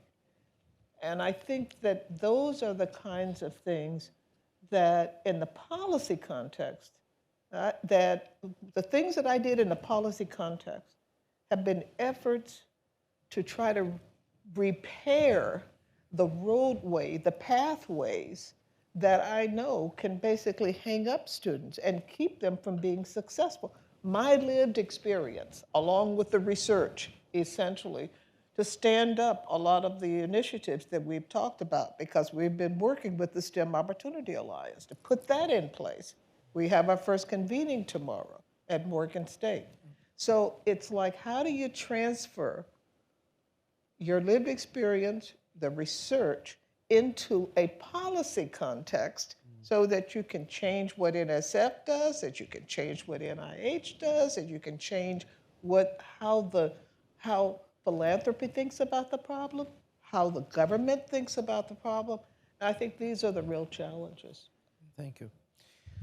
Carmelle, I want to pivot slightly to a different place in our conversation. A couple of weeks ago when we had our Zoom call, and you and John and Shirley and I were on a Zoom call, and we were talking, we were all so impressed with your background, and congratulations on all that you have achieved in your career. You worked in an Ivy League research lab. You're, of course, now at Merck. You've done your medical residency at Johns Hopkins. You recently served as medical officer at the NIH on the front lines of COVID-19 clinical trials, working with Dr. Fauci and others. So you've been in a public sector, private sector, and academic institutions in a team environment. Can you tell us a little bit about how bringing diverse voices and ideas to the table when we solve these problems, has that improved the quality of some of the work that you have done and the work that your teams that you've been involved with have done? Thanks, Farnam.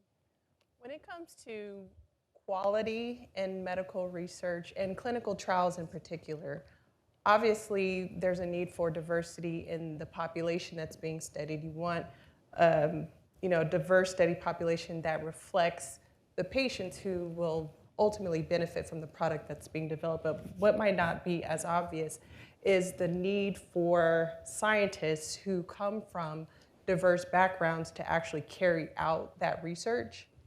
And in my experience, when you bring diverse voices to the table, that is the table where the research is being conceptualized, developed, and ultimately performed, there's a breadth and depth and creativity that's added to the questions that are being asked, the methods that are being employed to address those questions, and the analysis of the data once it comes in.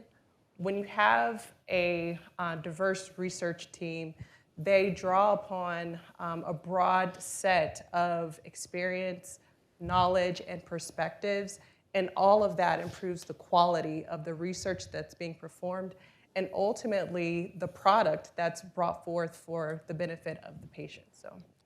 Good. I want to follow up with a question to you, but invite other panelists also to chime in if they wish to do so. Can you, when you think about your careers, our vision, of course, in launching this program was to find students who might otherwise miss out from graduate program in STEM fields, especially students who are from under-resourced and underrepresented backgrounds. As each of you look back at your own careers, were there programs, an individual, a grant, a conference, something that was pivotal in terms of your success? Can you think of anything like that in your own career as you think about your own journey? Oh, yes, most definitely. So the Ron Brown Scholar Program has had the greatest impact on the trajectory of my career. We've heard a lot today about access and opportunity. First of all, it provided a full scholarship to my college of choice, which was UCLA, to pursue a career in science and medicine. So it provided that opportunity, and then it provided mentorship to help me make the most of that opportunity. And I would be remiss if I didn't acknowledge our CEO who's sitting here, Mr. Mike Mallory, who was and is one of my greatest mentors. And I'm sure if you talk to any Ron Brown scholar, they will say the same. A mentor in life, a mentor in our careers, and has worked very hard to connect us to leaders in every field, including in STEM, all of the disciplines in STEM, so that we can get the cultivation that we heard about earlier that was necessary to take advantage of that opportunity. And also another thing that the Ron Brown Scholar Program offered was community. So it brought together students with similar backgrounds and experiences and aspirations so that we could inspire one another and just grow and journey together. And that ultimately produced a growing group of leaders in STEM, which I'm sure, with this alliance that we now have with the Rales Fellows will also grow. So, Thank you. Yeah. Any of our panelists want to chime in? Well, I've had two mentors Please. in my life. One gave me an MBA. It was the Norman R. Rales School of Business. And I think what Dad taught me more than anything else is hustle and street smarts.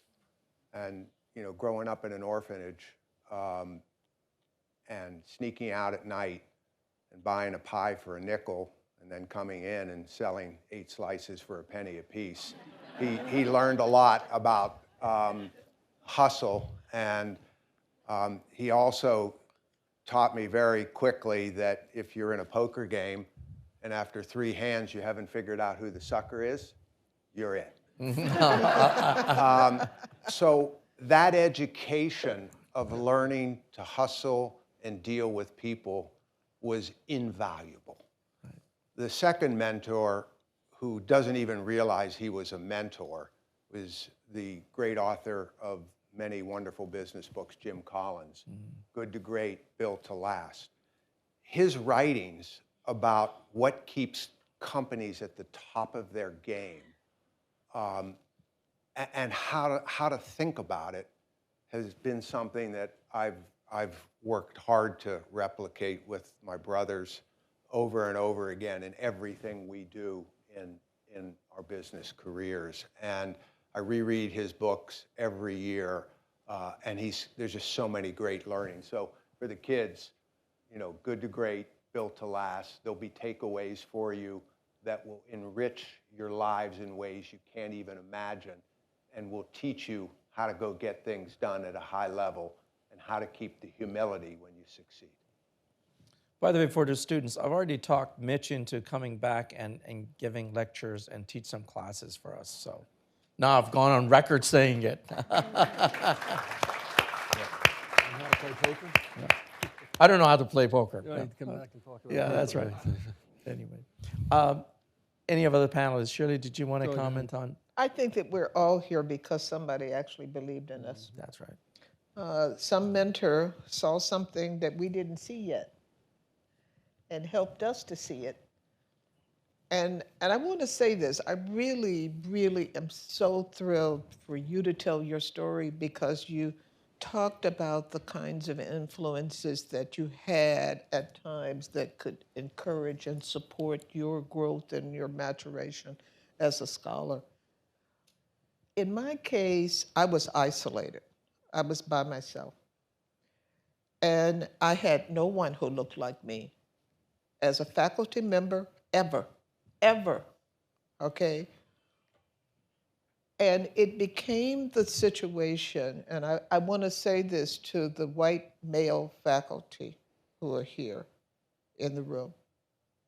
I am here because of white male mentors. Someone was able to look past my gender and look past my race. And to a certain extent, to look toward it, to see what I brought by these other perspectives, getting past it at first and then embracing it secondly.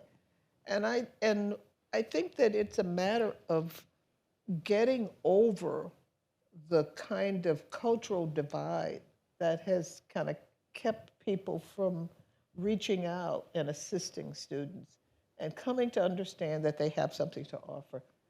We're here because of mentors.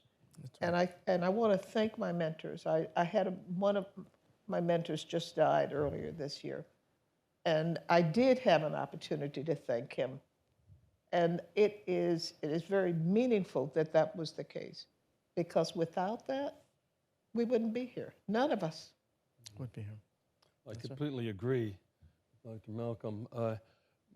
Neither one of my parents got past the 8th grade in school because they were children of immigrants, and they had to work. And so college was kind of a foreign concept in my house. But luckily, I was in an outstanding public school district, and so I talked to the other kids, and my goal was to go get a bachelor's degree in engineering. Seemed like a place you could make money, and buy a car and TV and all the things that I wanted. That was the horizon. But then, like Shirley said, you run into mentors, and all of a sudden, your aspirations keep going up and up, but they told me something important that we haven't mentioned here, that you can actually get a fellowship with a stipend to go to graduate school. And I thought I'd have to borrow money or something like that. And sure enough, I applied, and I got a stipend and went to graduate school. So it's not only important to have these opportunities, you've got to broadcast them so people know.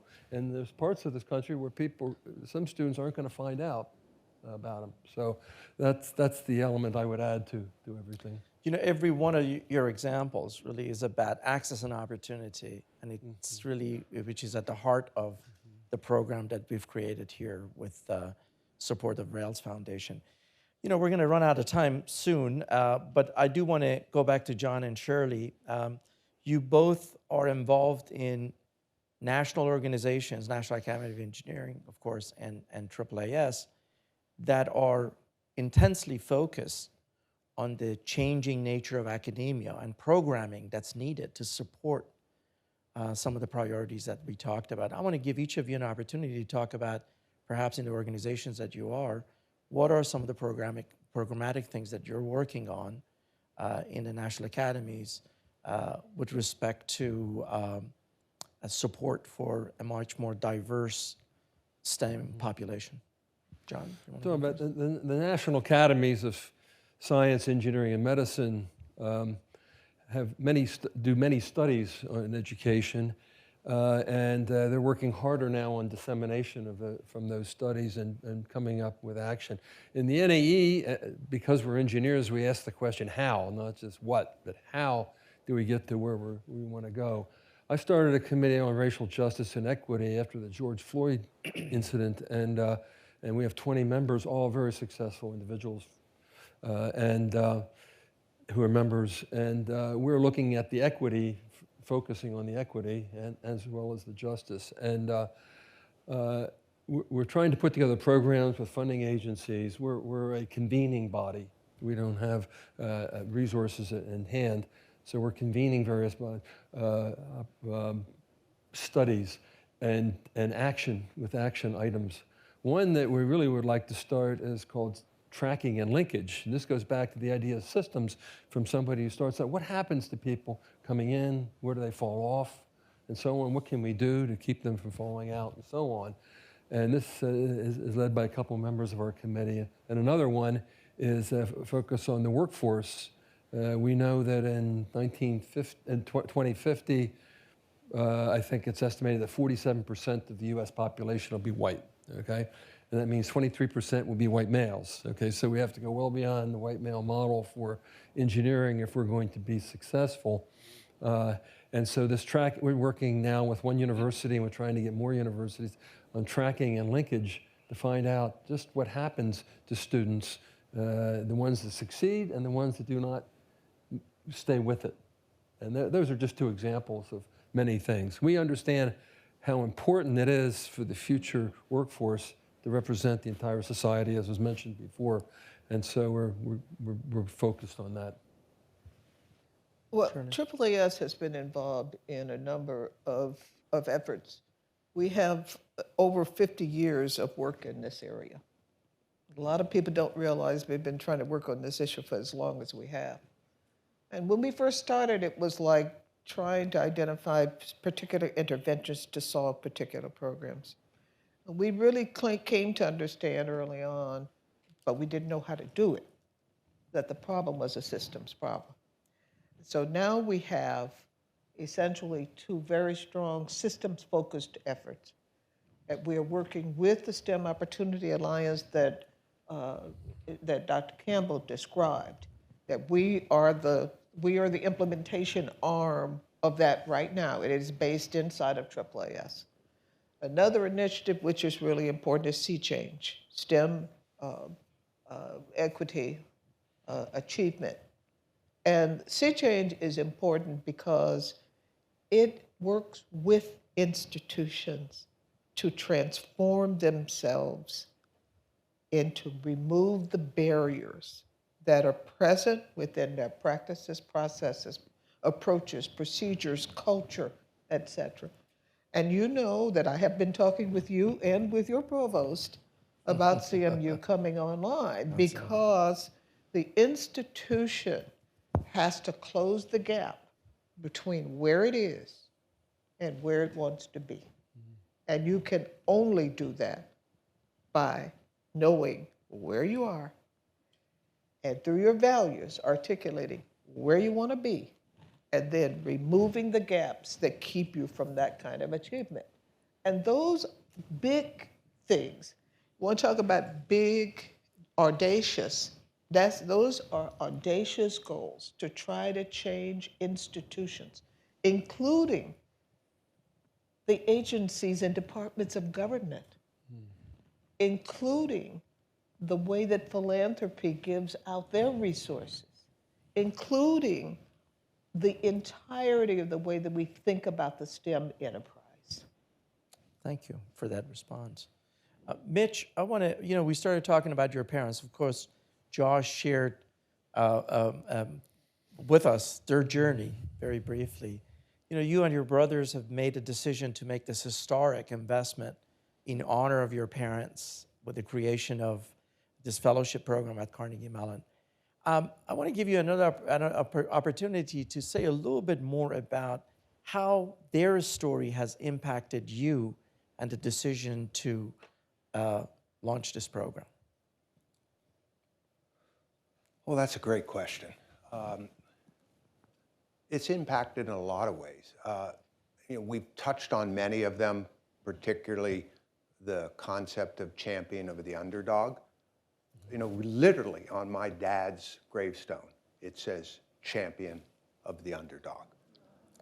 And he was a believer that everybody had a chance in life. Just a lot of people didn't take advantage of it or weren't given the tools that they needed to take advantage of it. And all he wanted to do was give to the less fortunate. I could tell you the stories about him picking up the newspaper and seeing a hardship that took place and finding a way to get a check to that individual through a local church. I can tell you the stories about his tailor who needed money for the church in Italy that he grew up in. My dad was always working things, and he was also a champion of giving away silver dollars because he believed that, Mike, did you ever get a silver dollar? No, but I've seen Josh ahead of that. He was famous. I'll never forget, we're sitting at the counter at a little old seafood place in Silver Spring, Maryland. And a a black man behind the counter was serving us, and he was complaining a little bit about life was tough, and my dad reaches across, shakes his hand, and gives him a silver dollar and says, "This is going to bring you all the luck in the world." And I remember going back a few years later, and the young man remembered that story and said, "It's been all uphill for me in a positive way since that silver dollar came." He just had a way to inspire people that was unusual, to say the least. And I could tell stories, about him forever, and there isn't a day that doesn't go by where I don't quote him on something that he said, because he was famous for his quotes on many occasions. So.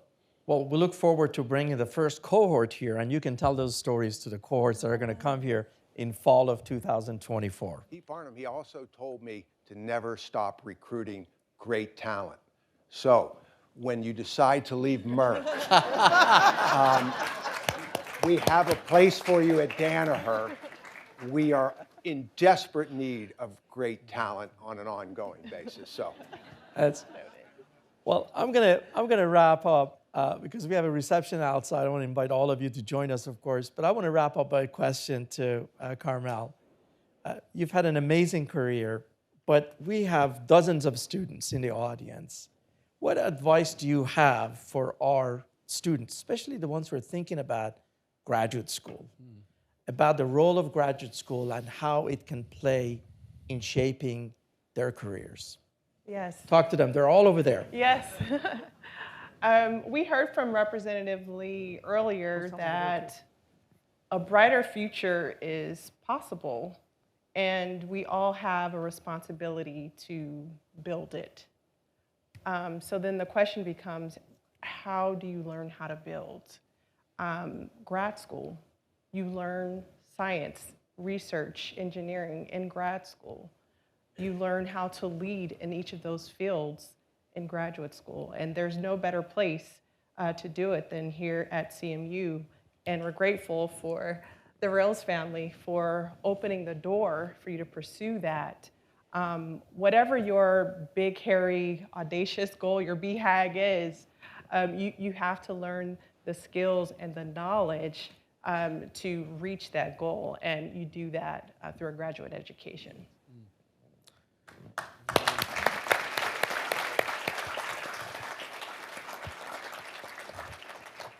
You know, I can spend the rest of the afternoon just sit here and talk to these four folks. But to be really candid, this has been such a wonderful conversation. It's been such a wonderful afternoon. I want to thank John, Shirley, Mitch, and Carmelle for this terrific discussion around such an important problem facing society. I do want to thank all of our speakers and panelists for being with us today. This has been a joyful day as we celebrate the launch of this program. And of course, thank you to the Rales Foundation and the Rales family for your commitment to the next generation. We really appreciate all that you have done and all that we're going to do together. With that, thank you for joining us. Let's go outside and have a reception. Thank you again.